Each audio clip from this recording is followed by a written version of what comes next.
লা ইলাহা ইল্লাল্লাহ, লা ইলাহা ইল্লাল্লাহ মুহাম্মাদুর রাসূলুল্লাহ।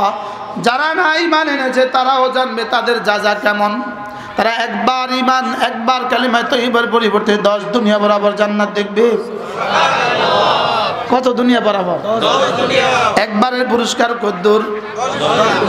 10 দুনিয়া বরাবর। একবারের পুরস্কার 10 দুনিয়া বরাবর। একবারের পুরস্কার কত? আচ্ছা, একবারের পুরস্কার যদি 10 দুনিয়া বরাবর হয়, 100 বারের পুরস্কার কত? 1000 বারের পুরস্কার কত? 1 লক্ষ বারের পুরস্কার কত? সুবহানাল্লাহ। বলবেন রব এগুলো দিবেন কোত্থেকে? এগুলোর জবাবে রব নিজেই বলেন, সামনের আয়াত, রব্বিস সামাওয়াতি ওয়াল আরদি ওয়া মা বাইনাহুমার রহমান। এটা হলো ওই প্রশ্নের জবাব। এগুলো দিবেন কোত্থেকে? সুবহানাল্লাহ। এগুলো